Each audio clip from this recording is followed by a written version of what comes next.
You're listening to the Face Valley Podcast, episode 138. 20 ways to tell if you're unlearning anti-fat bias and diet culture, and 20 signs that you're not. I'm your host, Vinnie Wellesby. Let's do it.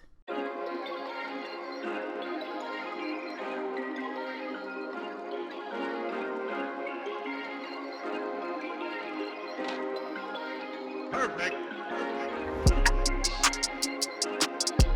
Hello. Welcome to this episode. How you doing? I'm doing well. A little bit of gender dysphoria today. I'm feeling too feminine. I had put on some lipstick and I had to take it off because I was like, ugh. And now I'm like, oh, the shape of these glasses are a little bit too feminine. Then, I mean, quote, feminine. What is feminine? I'm going to take them off. Anyway, okay, there we go. A little bit more gender neutral now. So sometimes with my gender stuff, sometimes I really enjoy doing more feminine things and, you know, makeup and accessories or whatever, and being high femme, and other times my brain is just like, ugh, no, I don't want it. I don't like it. There's something wrong. It's like, you know, when you're looking at a painting and you're like, there's something we need to add. Is it a bit of glitter, or is it a bit of more grey paint? What is it? And that's how I kind of feel of, but not like, more like, ooh, it's so hard to explain. But I'm lucky because I feel like I can normally quite kind of do something to make myself feel better. Like others, the things that might make them feel better might be more difficult to achieve, right? So I feel that I'm lucky in that regard of, I feel like I can put on a baseball hat or something and just feel less feminine. And I'm all learning this stuff, so I might be just talking shit, but anyway, that's how I'm feeling today.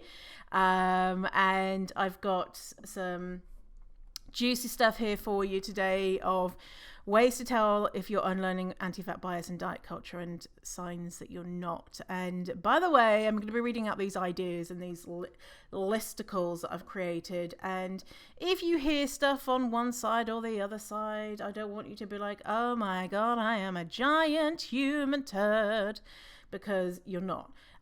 Even if you're doing all of the things or thinking all of the ways on you're not unlearning anti-fat bias and diet culture, that's okay, because it's to be expected in this world that tells us that dieting and being thin are the best things ever. Often it's strange when people have a different belief system.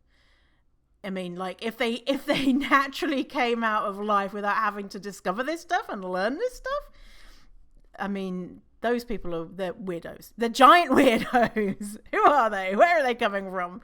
Some in our in global North culture anyway. So don't feel bad. Don't feel like, oh my God, I thought I was doing really well, but I'm not doing really well. This is all shades of grey, right? And so some of these things you might be like, well, I don't really do that, but I kind of do that. And we've got to take the little wins, right? And so if you're like, well, sometimes I think this good thing, but most of the time I'm thinking, you know, that my body is a piece of shit. And so we've got to take the, you know, what were you thinking before? Were you constantly thinking that your body is a piece of shit, and then now you're thinking like 1% of the time that it might be okay? Well, that 1% is better than the 100% that it was before of the opposite, right?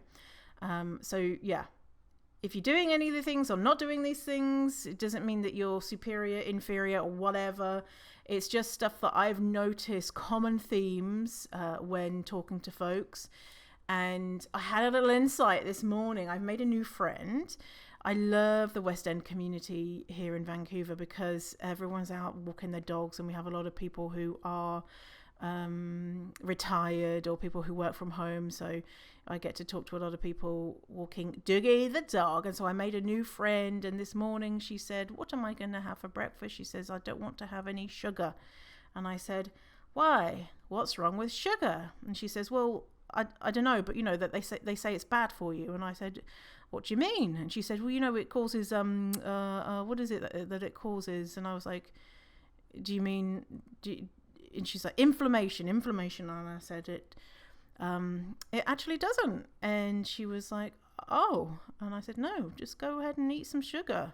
Go wild with sugar. And she says, well, before, when I let myself eat sugar, I just ate all of the sugar. And I said, but were you really allowing yourself to eat the sugar, or were you mentally restricting yourself and saying to yourself that you were bad for eating the sugar? She said, yes. I said, I was being bad for eating the sugar. And so anyway, it's not often that I come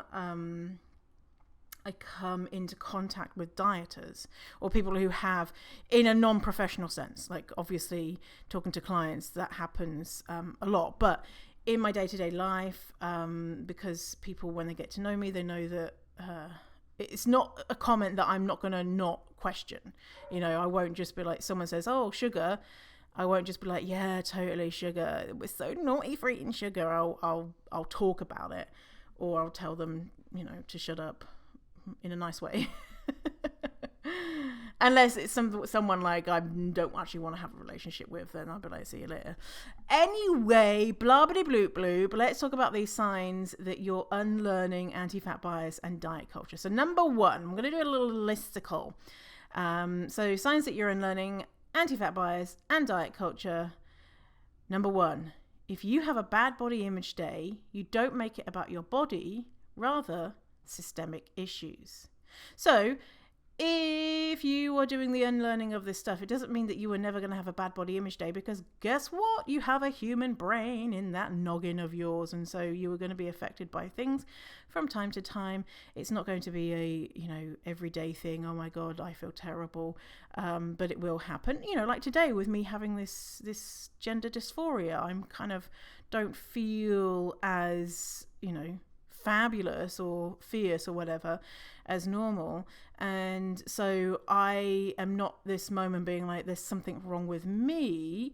And if I was thinking, oh, I feel too big today, it would be more like, okay, well, there's something that's triggered me, and this is not about me. This is systemic issues, right? This is all of this all this bigotry that I've soaked into my brain, and I'm making it about me when really it's nothing to do with me. What can I do to find comfort? What can I do to self-soothe? That type of thing. So number one, if you have a bad body image day, you don't make it about your body, rather systemic issues. Number two, you're off the Dietland swing of restrict and binge. And so that Dietland swing, which is pulling back into restrict, which is, I mustn't eat that, I shouldn't eat that, I'm being bad, and I'm not going to eat that. And then you can't hold the swing up forever. And the higher you do pull the swing up into the restricting, then the bigger it's going to go into the binging. And there's nothing wrong with binging. It's a natural response to restriction, but you manage to get off that. Or if you are on it still, it's like a little, you know, it's a small swing. It's a little, are they swinging? Yeah, a little bit. You know, maybe something bad's happened and there's you pull back into restrict a little bit, but generally you're not being like, whoa, swinging high and swinging low on the Dietland swing. Number three, if you engage in movement, you do so for reasons outside of manipulating your body size or because you feel shame for eating. So if you decide to move your body, and if you don't move your body, you're not like, oh, I am a terrible human. But if you do decide to, you do it because it feels good, it's fun, it's great for your mental health. You might do it because for some people, moving is awful, but they're doing it because they might need to manage some type of condition. So it's not always that you're like, oh my God, I love moving my body, but you're not doing it being like, okay, well, if I work out and I burn X amount of calories and I'm going to lose X amount of weight, or I ate food this weekend and so I need to go to the workout house and work off this food. That's a good name for a gym, isn't it? Workout house. I bet you that's already been taken. That's a good one. Oh, yes. Okay, so number 4, you feel relaxed around food most of the time and have reduced the number of disordered eating behaviors or have none at all. I swear to baby Jesus, the amount of people who is so normalized. Disordered eating is so normalized in our culture that we can't even see it. And so you've recognized, okay, saying, ooh, I mustn't, or feeling guilty for eating, or doing fasts or intermittent fasting or juice cleanses or detox teas or anything that we mentioned in the last episode. You're not doing that as much, or you're not doing it at all.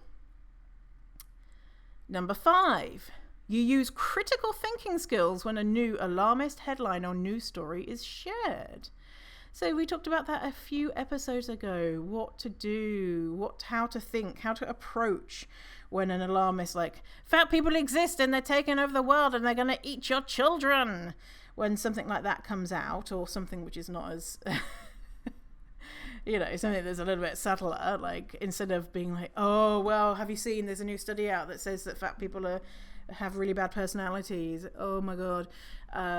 You can use critical thinking skills and be like, okay, let's see, instead of immediately going into, oh, run for the hills, the sky is falling.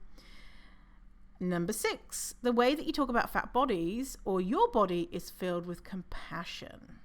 So think about the way society at large talks about fat bodies, and we've got this new film coming out called The Whale with Brendan Fraser, which is a giant pile of steaming shit. The premise of the film is that he is a super fat person. Of course, he's wearing a fat suit. And he's queer. Is he queer in real life? No.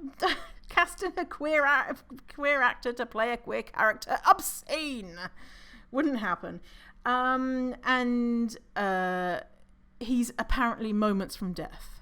I don't know how they know this. I haven't seen the film, but this is what we're saying. I think maybe just the fact that he's existing in a supersized fat body.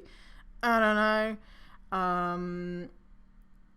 And then the resolution of the story. Can we guess what's gonna happen? There's a fat character and it's all about weight. Did they lose weight? Yes. Did they become happy? Yes. Yes. So he loses weight and becomes happy. Yeah. So the person, this is from a play, that film is from a play. And so when we're thinking about fat bodies, are we talking about fat bodies as, oh, sad sack, look at him in his house, just and in the apparently he has an eating disorder. They don't frame it as an eating disorder, they frame it as, of course, he's eating himself to death. Is that talking about compassion with about a fat person? No. And this is the fat phobes are like, oh my God. Like, or the well-meaning fat phobes are like, oh, this is such an uplifting story. No, it's not. Please don't go and watch it. If you're thinking about going to watch it, I might watch it and not pay for it just so I can talk about it here and tell you what an absolute fucking shit show it is. And so you're thinking, oh, I'm curious, I want to see it, but you don't want to fuck with your mental health. Don't worry, I'll fuck with my mental health. So I can tell you not to go see it. And I've not seen it, but I'm already kind of, I don't think it's out yet. Anyway, whatever. So are you talking about your body and or fat bodies with compassion? Number 7, you recognize all the wonderful benefits of being fat. And we talked about this on another episode, the benefits of being fat. And they keep coming and coming. Other people pointing out benefits that I had not realized. But I think we did a pretty good job of that, of covering that. So if you want to know all of the benefits of being fat, go to that episode because there's a lot of stuff. Or you can go to my Instagram and there's a nice little overview of the benefits, which were many, many. I'm trying to find it now. My tinternet web.com has been a bit slow. Okay, let's scroll. Oh, 28 benefits of being fat. Let's give you a snippet. I'm going to tell you what number 9 is, because that's my lucky number. Number 9, strong. Yes, we are strong. 15, safety cushion, reduce risks from falls. Yes. Yeah, so we found out that older people who they have a really high risk of terrible complications if they break bones, and people in bigger bodies were less likely to break bones because they had some cushion. Visually interesting, lower risk of cancers and many other conditions, great to have sex with, really cool, counterculture. Yeah, so amazing. So you're able to recognize those and be like, fuck yeah, fat people are amazing. Number 8, fighting your body is off the table. Instead, you're drawn to fighting institutional, ideological, and interpersonal anti-fat bias. So you've stopped the war with your body, and now you're like, I was at war with the wrong person. Actually, I need to continue to fight all of these systemic issues that made me feel like my body was wrong. Number 9, you call out fat phobia when you see it or recognize when it's happening. So it's not always possible to call out fat phobia. Sometimes you are not bothered. Sometimes you don't have the capacity. Sometimes there's a power imbalance. Sometimes la. But you call it out or you recognize it. And so you might be like, okay, I see fat phobia is happening right there, and I'm clocking it in my brain, and I'm going to be like, later, I'm going to be like, oh my God, you can't believe what Sharon said. Whatever. Number 10, you listen to what your body wants. So that might be rest or food, and fight any shame that arises from that. And, you know, it's like fighting shame, because shame is probably going to rear its head and be like, ah, la, la, la, look at you, fueling your body and resting like a human needs to do. Oh, you're so lazy, you're so greedy. So we're probably, you know, that shame goblins is probably always going to be like, hey, look at you having a fun time. Have you thought about this? But you're fighting it versus being like, yeah, shame, you're right. Yeah, I am a terrible person for having a little nap. Oh, nice little nap. Number 11, you're hungry for diverse media and understand how limited representation of bodies is harmful, right? You've got hungry eyes. Do you remember that song? Hungry eyes, or ears, or brain, or whatever. Like, when you see all of this media that is the normal stuff that we are normally presented with, for you it feels like a bit boring. Like, you'll see a show and you'll be like, holy shit, why is everyone thin and white and 22 years old? Or you'll go and search it out, and you'll know that how it's harmful for society to be only seeing these bodies, and how potentially it's harmful for you. I know it is harmful for me. If I've watched a lot of hours of normative bodies, that is a trigger for me for bad body image. And then I'll be like, okay, fine, I need to go and watch some more diverse media.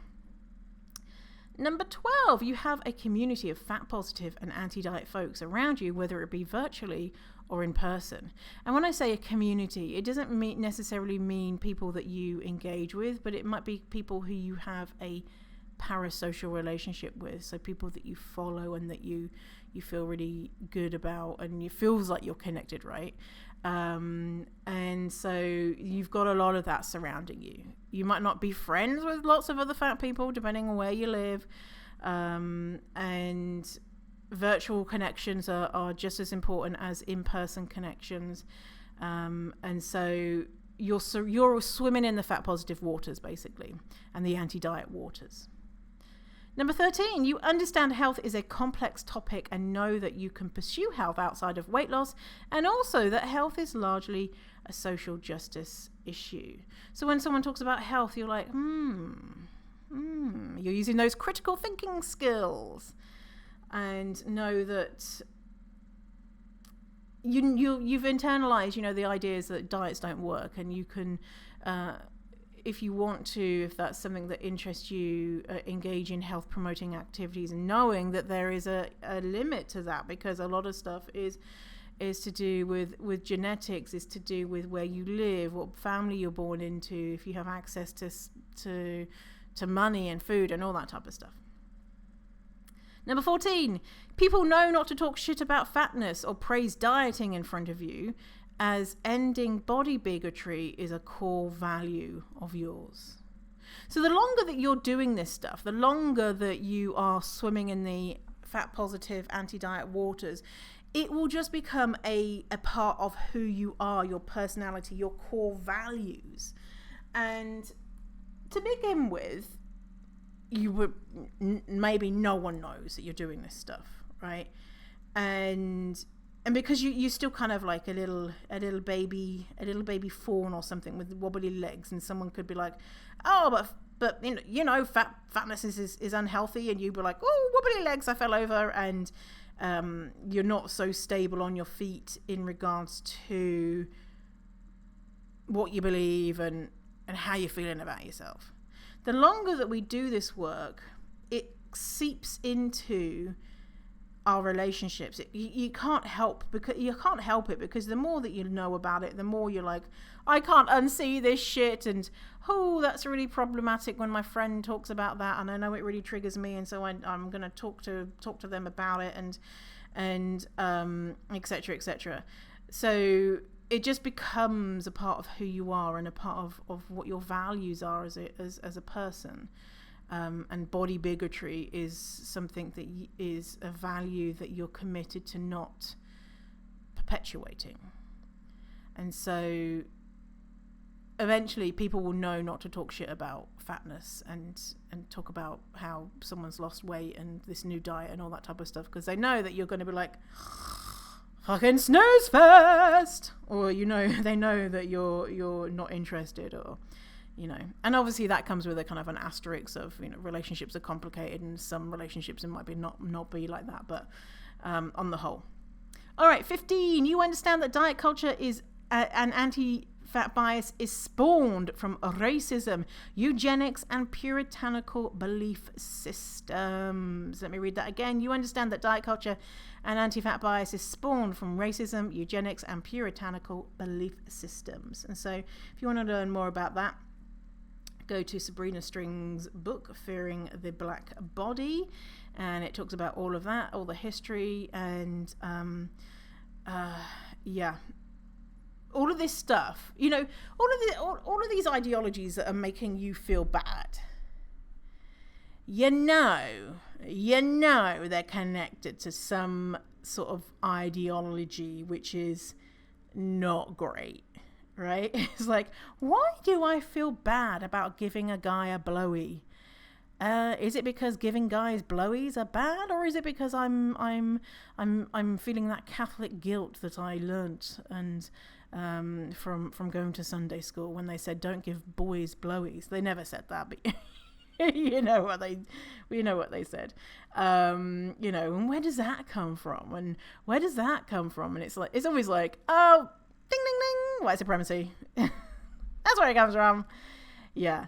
Okay, number 15, you understand that diet culture. Oh no, we did that one. Number 16, you don't try to hide your body for the comfort of others.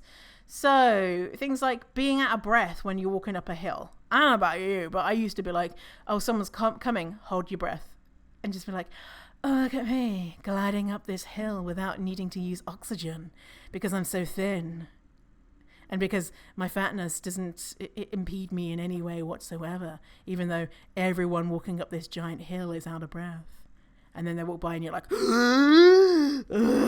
close to death. Oh my God. So you breathe. You don't try and hide yourself. You take up space. You wear what you want. You're in the photo, And this is shades of grey too, sometimes it's not safe to do those things, but you don't see your body as an inherently negative thing that needs to be hidden, right? It makes me feel so good. So I'm on the top of a hill, right? And so whenever I walk in my neighborhood, I'm normally walking down a hill and then have to walk back up. And it makes me feel good when I walk past someone, if I'm walking down and they're out of breath. Doesn't that feel good when you hear them being out of breath? It feels like, I don't know why I like it so much. I'm just like, yeah, look at you breathing. You're just breathing and you don't even care. I just love it. Do you love it? Is that me thing? No, I think everyone loves it. It's probably like, when I'm watching Dougal drink water, watching a dog drink water, and you're just like, yeah, you drink that water. You know that's nice and that's good for your body. You just drink that water up, you good little puppy. And that's how I feel about when I see people out of breath walking up a hill. And when they're not out of breath, I'm like, I don't trust you, motherfucker. What are you doing? How are you breathing? What is happening? Because I know you're out of breath. Are you holding your breath? Are you waiting for me to pass so then you can be like, ooh, is that what's happening? Yeah. So, be out of breath. Just own it. Because it's like you're a human being that needs oxygen. Oh my goodness.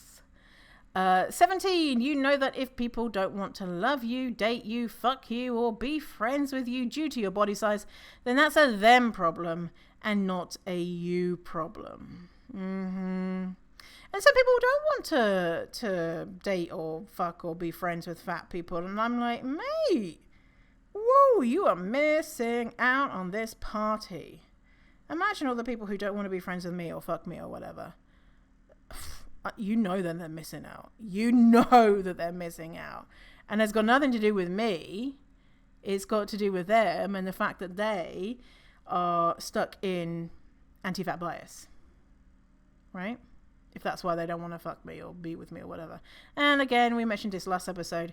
Fat acceptance liberation is not about forcing people to have sex with you. Just an FYI, in case someone's listening and be like, I knew it.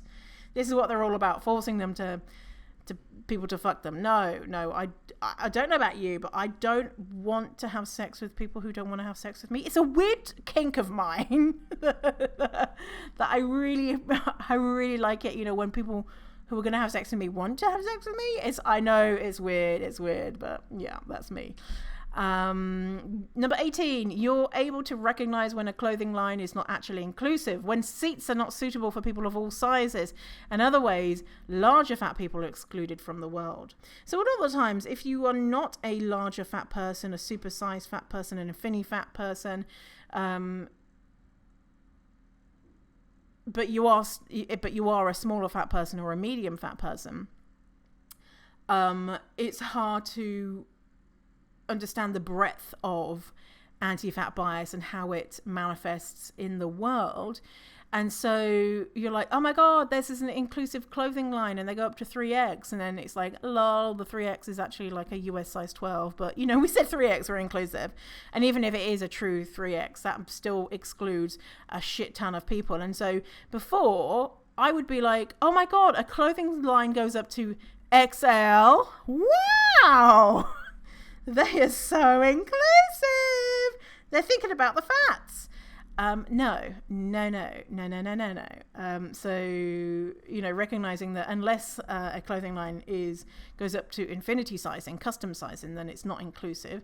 You're able to go to a restaurant and be like, aha, okay, I understand about people's experiences that are not similar to mine. I recognize that, this restaurant doesn't have seating for people of all sizes. It's, booths only, and it's arms with chairs, and, you're able to put your shoes in people in larger fat people's, put yourself in their shoes if you're not already, if you're not a larger fat person. And so understanding the complexities of the fat experience. Obviously, if you don't have that lived experience, we can never ever fully understand it. I'm a medium fat person myself, and and also knowing that those things are valuable too, right? Just because I'm included in a clothing range doesn't mean that I can be like, oh, cool, done with the fat activism. Managed to get Ivy Park Beyonce to go up to a 3X or whatever. All is right in the world. She's inclusive now. No. Oh, I do really want Ivy Park clothes though. Oh, I'm too poor to buy them. They're really expensive. Anyway, whatever. Number 19. You don't have scales in your house. And know that all they can tell you is your gravitational pull to the earth. And if you have scales in your house, you know, they're there for something like, oh, well, I go traveling all the time and so I weigh my suitcase. Get one of those fucking weigh things. But sometimes if your suitcase is too heavy, you can't pick it up. So anyway, yeah. You don't have scales. You're not getting on the scales. And if you are, for some reason, you're not making it about who you are. It's just your gravitational pull to the earth. And number 20, you can now see subtle fat phobia in diet culture that used to fly over your head. Like before, it kind of sucks learning about anti-fat bias and diet culture, because then you're like, for fuck's sake, it's everywhere.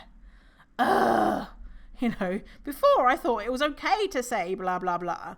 But now I'm like, oh, that's not cool anymore.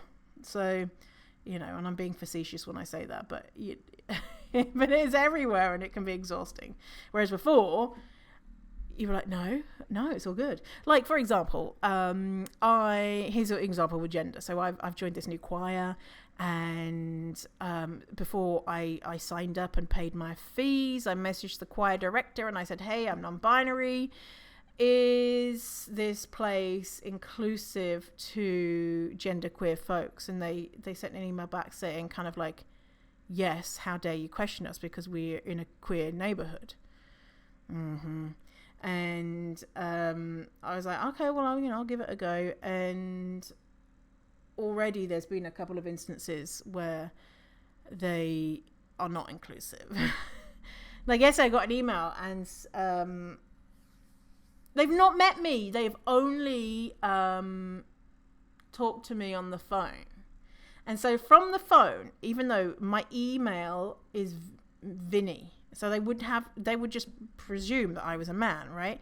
But then I spoke to them on the phone, and so I have a low voice. I have is it alto, tenor? Anyway, contralto? Anyway, whatever. I have a low voice. Not low, but lower on the range of what a woman's voice would be, and so they sent an email saying, oh, there's female tenors and male tenors, and I said, what tenor would I be, because I'm neither female or male, and they said, oh yeah, so whatever, you're tenor 1. So they changed it to tenor 1 or tenor 2, which is cool. But they're like, oh yeah, we're so inclusive. How dare you question our inclusivity? And they're already like, women wear these shirts, men wear these shirts. Well, what about the non-binary people? you know. And so with the more that you learn about this stuff, you're like, oh, well, I'm really inclusive. Like, even me, there's going to be stuff that I say in this podcast that I say day-to-day life that in a year, in 2 years, whatever, I'm gonna be like, whoa, I really was not aware of that, because we're all still learning this stuff, right? Okay, so let's move into the signs that you're not unlearning anti-fat bias and diet culture. Okay, so number 1, you say things like, ooh, I mustn't, or ooh, only a tiny piece when talking about food. So it's a part of your language. It's a part of your thought process that there's shame in food. Number 2, when you have a bad body image day, you spiral and dream about being thinner. Like, the solution in your brain isn't shit. We need to destroy fat phobia and the patriarchy and racism, all of that type of stuff, and it sucks that I'm feeling like that and it's due to those things. Instead, your brain goes to, oh, if only I was thinner, I would just feel so much better, right? And it's kind of like a spiral thing. Number 3, you think that organic food is superior. Guess what? It's not. And reduced fats, carbs, sugar are important things to focus on outside of having a legit medical condition. I used to work for an organic food company and I was like, OMG. I thought organic food was better. No. Basically, the gist of it is we can charge rich white people more money for this food, and so why the fuck not? They think they're going to get something healthier. They ain't. Right? Organic food still uses pesticides and chemicals, and it's just a big wellness swindle, in case you weren't aware. But I mean, if you want to keep paying more money for food and it makes you feel better, then whatever. But I mean, it's not better, and neither is Doogie's having a little cough. If you what is that noise? Doogie's having a little cough. Thank you, baby. Are you okay? He says he's okay. Yeah. So none of those things are superior. Number 4, you can see the beauty in other fat people, but not yourself. This is a big one. Being like, I can understand it, I can get it. Like, fat people are fit as fuck, but not me. That tells me that you have a lot of beliefs and biases that are still lingering, and you can extend compassion to others, but you cannot extend it to yourself, which is what we all do, right?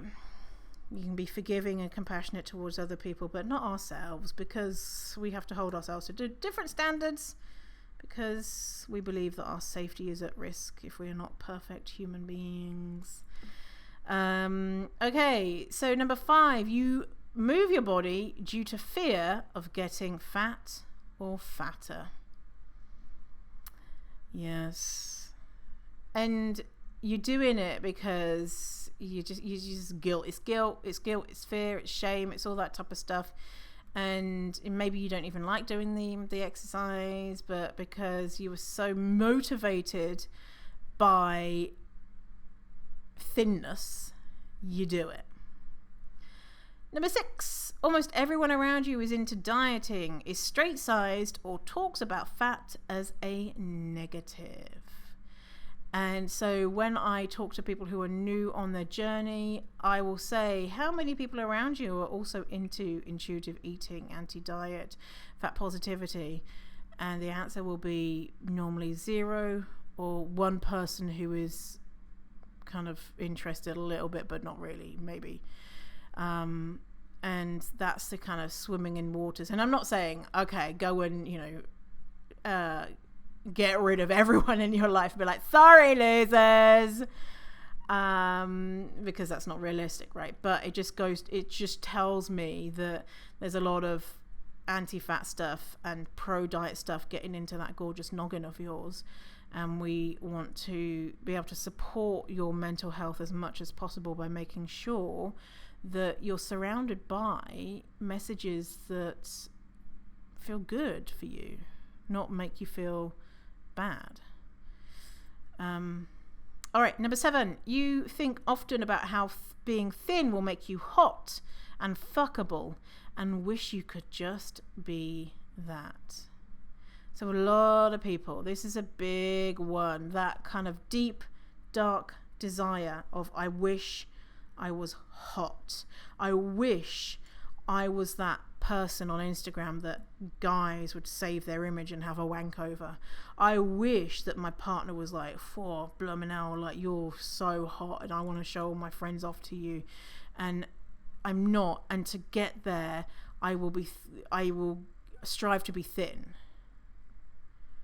Right? Versus being like, ooh, yeah, my partner really is objectifying me a lot. It sounds like they've got a lot of stuff that they need to go to therapy about or work out, because turns out I'm not an object. And yes, I understand the desire to be seen as hot and fuckable, but that's a temporary state. All of those people whose Images are on Instagram making me feel like a piece of shit. They are aging. That's probably not a real image. They are, their bodies are going to change. What does it do for me to objectify them in that way?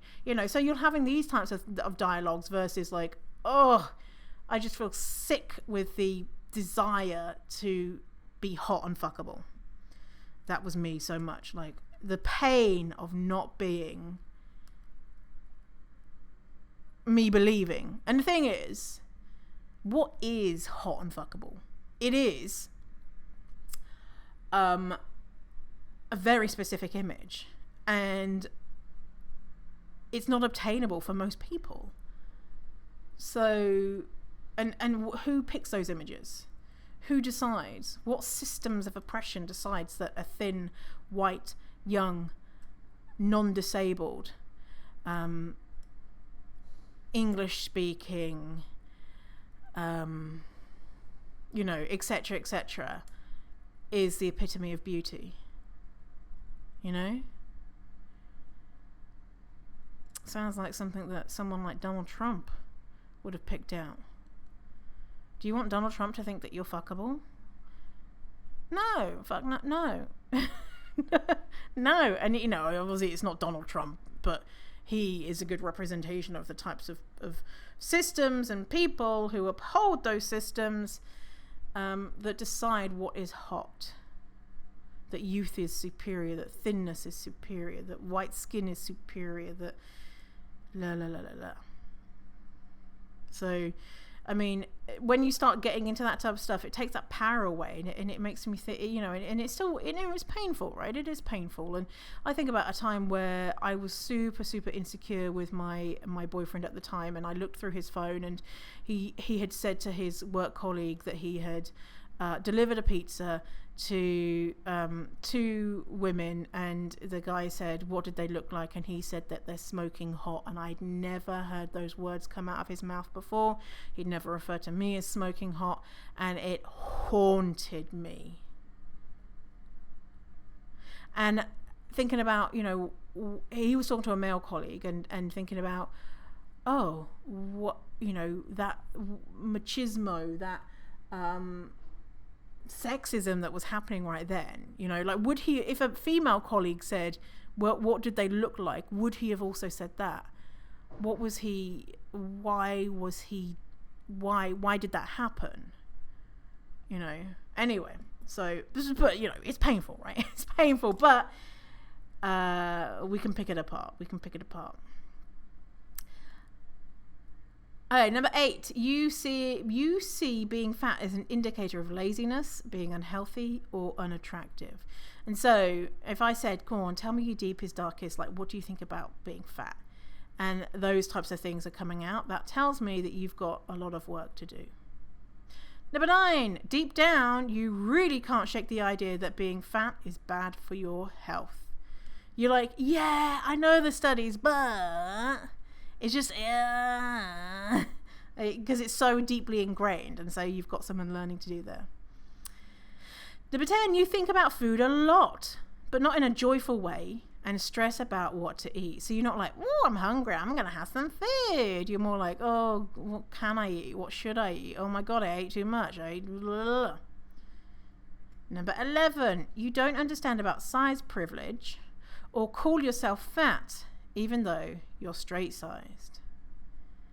So this is, it's like our body, it's like our perception is warped, because we see so many images of which are digitally altered of what is a desirable bodies, and then when you see yourself and you're not thin,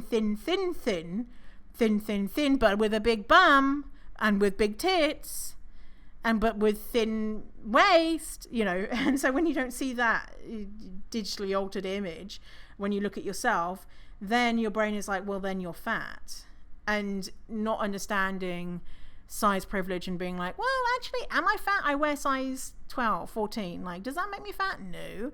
Am I really the most grotesque person walking the planet? No, probably not. Is my life terrible because I am now a size 16 and I can't shop in the Forever 21 straight size section. I don't know what straight size Forever 21 goes into. And not realizing that there are people who are sized out of all stores, plus size stores.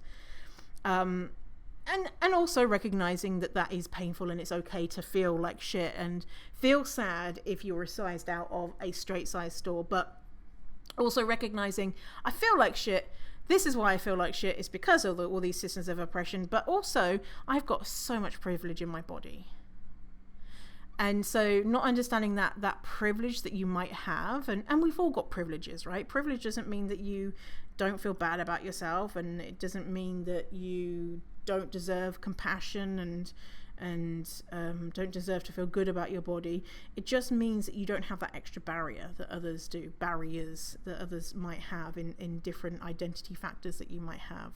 I have a post on my Instagram, Thin Privilege Explained, so if you want to know more about that, go to my Instagrams. I have a podcast episode about it as well if you want to really get in deep. Yes, okay. Number 12, you have scales in your house and use them to dictate your worthiness. You've got scales in your house, get rid of that shit.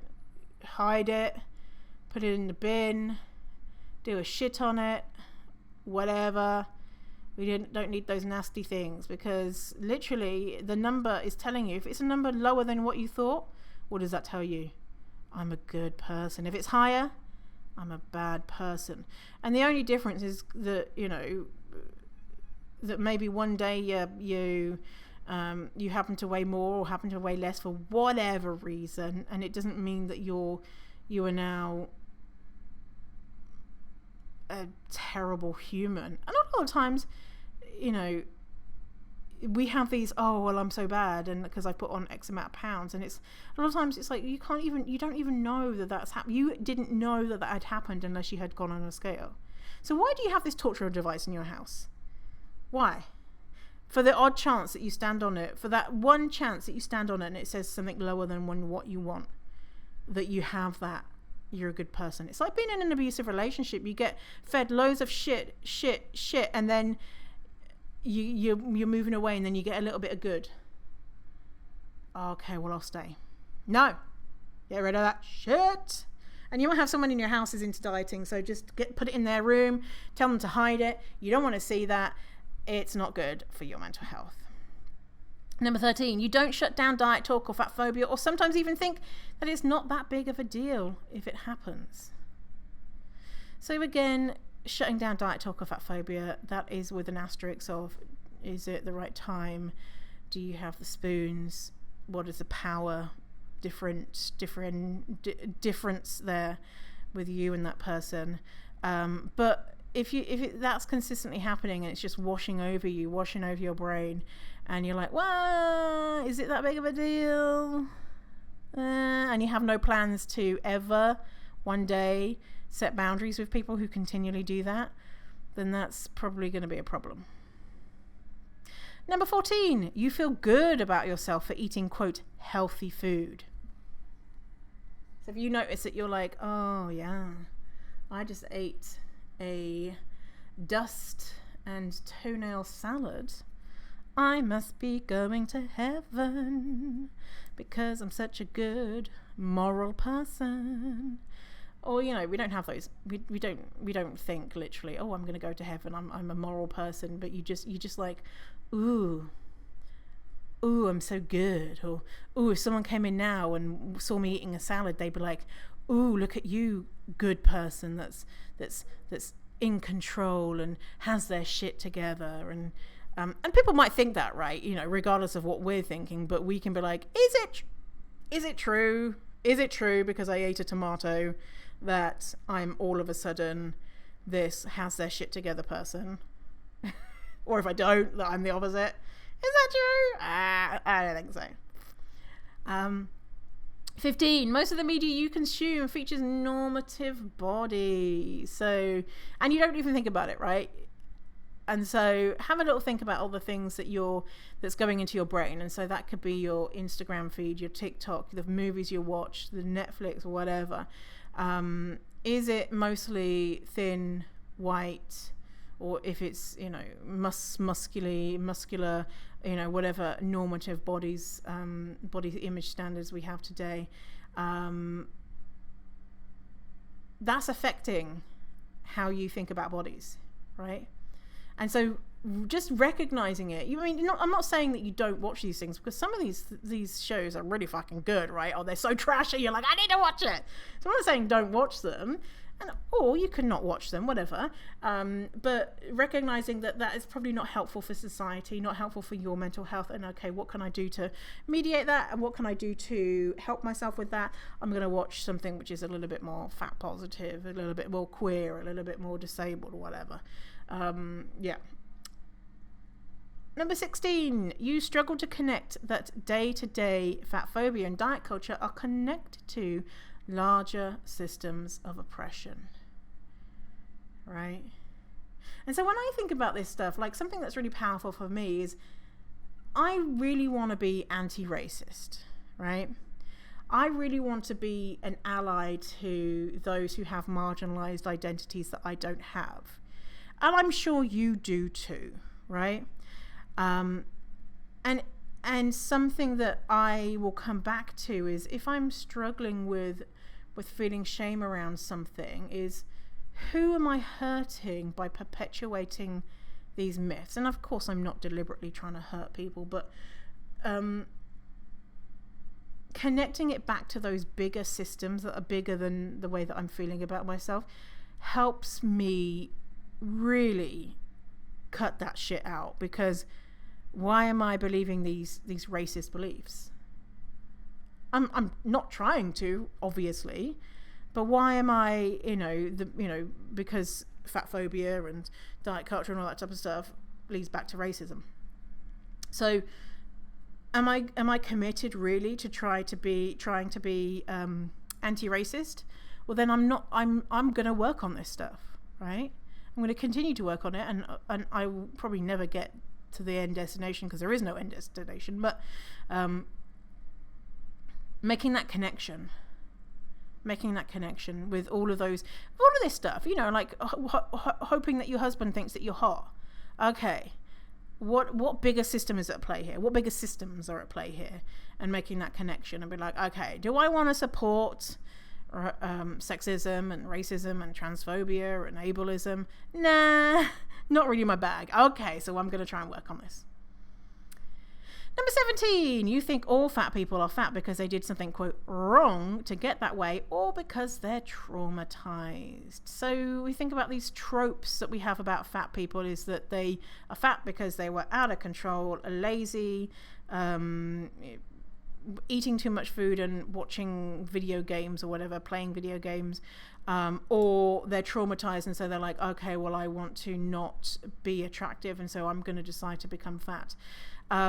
And of course, there are fat people who these things might be true, and also the majority of stories about fat people are very complex. Are probably never know, right? Really, we've got studies that show that the reasons why fat people are fat are in the hundreds. Right? And as well, kind of, I'm thinking about this of like, why are fat people fat? Like saying, quote, it's not their fault. Almost, when it does, positions fatness as this negative thing. And there are fat people who are fat and who wanted to be fat, right? Who chose to become fat. And that doesn't mean that they're bad. So yeah, it's that shades of grey thinking, it's the critical thinking skills. And I really deeply believe this. I thought that everyone who was fat needed to go to therapy, and then if they went to therapy they would be thin. And then when I started going to therapy and I didn't become thin, I was like, what the fuck? Why? Because I'm obviously fat because there's something wrong with my brain, not that, whatever. I'm just, genetically happen to be fat, whatever. Yeah.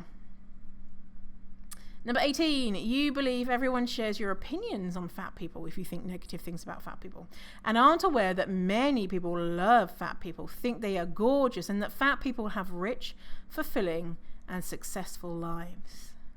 And it's hard to think like that if we are steeped in anti-fat bias and diet culture, to imagine that a fat person can have as good a life as a thin person. Or guess what? Maybe even a better life than a thin person. How is it possible? It's not, it can't be. Because the idea is that when we think about fat people, is like sad sack, no friends, desperate to be thin, loser, all of this stuff. And to know that actually, as much as there's a variety of stories with thin people, it's the same with fat people. And there are many fat people who are just glorious human beings that lead wonderful lives. Same way with straight size people, right? And fatness is not a determinant of all of that type of stuff. And presuming that everyone thinks about fat people in the same way. Yeah. Number 19, you don't like being in photos and don't want them shared anywhere. So this is a big one. If you don't want to be in photos, it tells me that you are feeling uncomfortable in your body, and so we've got some work to do there. And that's just one way that it manifests. Other ways that it manifests is struggling to decide what to wear, or only wearing stuff that hides your body, or pulling down your clothes all the time, or not wanting to get in the pool with the kids or with your friends or whatever. So there's lots of different ways that it manifests. And so if you're doing any of those things, then it tells me that there's probably some diet culture, anti-fat bias beliefs going on there.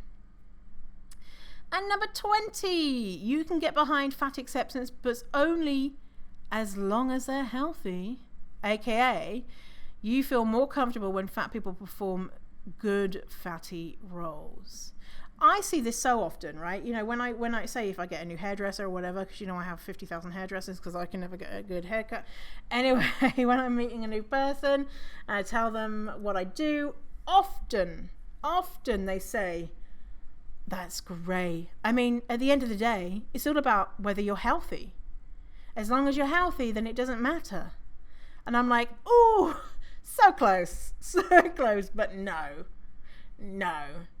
Because what we're wanting from fat people when we're saying that is for them to perform a good fatty role for us. I did a podcast on good fatty versus bad fatty. Good fatty is a fat person who is more palatable according to society. So a fat person who is trying to lose weight, a fat person who says, I know that I'm fat and disgusting and I'm so sorry about that, a fat person who hides their body, a fat person who goes to the gym and eats salads. And by the way, it's absolutely okay if we are performing the good fatty trope, because sometimes that's the only way that we can survive in the world, because fat phobia is so devastating that if we have to perform, then sometimes that's what keeps us alive. And so it's more about not that the fat person is doing it, is that we expect fat people to do that, and then we give them a little bit of humanity. Whereas if a fat person is like, I'm going to wear what the fuck I want, I'm going to share my body, I am not going to diet, in fact I'm going to in front of you eat this quote unhealthy food, I'm going to fuck who I want, and I like being fat. Society is like, no, we can handle it if you are pleading with us to accept you. But if you don't plead with us, then you're bad. Then you are bad. It's making me think of it's called Making the Cut. It's on Amazon Prime, and it's designers, and they design clothes. And at the end of the episode, they'll be like, some people are going home. Someone's going home, whatever. They're so mean to them. And a few instances, they've made people beg to stay. And it made me sick. I was like, ugh, this is so disgusting that they're doing this to these people. And, you know, the person was like, please, I'll do anything to stay. And then there's the option to change their minds. That's the thing, is if they beg well enough, then there's the option for the people who voted them out to change their mind. The judges like Heidi Klum and Paris Hilton's sidekick, what's her name? Anyway, and then someone who works at a fashion design house, and they were like, have you changed your mind? No, I have not changed my mind, after the person's done their begging. Some people don't do the begging, and I'm like, good for you. But also, you know, there's some of the people who've done the begging have been let back in. So anyway, and so how even in that instance, the people who do the begging, they're seen as more likable. They're seen as more kind of like, oh fine, we'll give you another chance. Whereas the people who just say, okay, thanks, see you later, then it's kind of like, whoa, they were rude. It's like, no, they would, you know, they're not doing anything wrong. They are leaving with dignity, and not saying that the people who begged were not leaving with dignity, but they didn't want to do that, and so they didn't want to perform. They didn't want to perform for us, and we're like, oh wow, they're ungrateful. Did they really want it? And it's the same with a lot of different roles in society. Is if they are not like, I'm so thankful, thank you so much, oh, you've changed my life, and we're not performing, then you're seen as less acceptable. And you know, I think even like with jobs, you know, like, oh my god, why do I want this job? Oh, you're the best company in the world. Oh, I've been dreaming about working for this company since I was a baby. And oh, you know, and it's kind of like you're just trying to get a job to pay the bill. There was a meme that says, why is it that I have to write a cover letter which is basically fan fiction for the company that I'm applying for? And I was like, yes, exactly. You know, you need someone to do a job. I want to get paid with money. There we go. There's a transaction. I don't need to tell you that I have wet dreams about you every night to get the job. And so if we can't get behind the fact that there are going to be fat people who we might not like because they might have, you know, a different personality to us. We might have fat people who don't want to exercise. We might have fat people who like eating food that we think is unhealthy.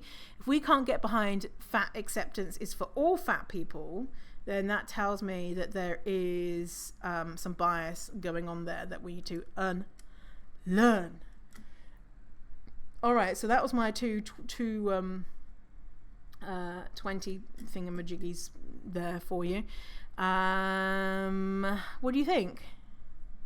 And I mean, these lists could go on forever. I was like, I need to stop it at 20 because I could be like going on forever with these things of different signs. But these are the big ones that I see. And again, if you're like, oh, well, Vinny said I'm doing this, so that means I'm a terrible person and I need to go and just leave the planet. No.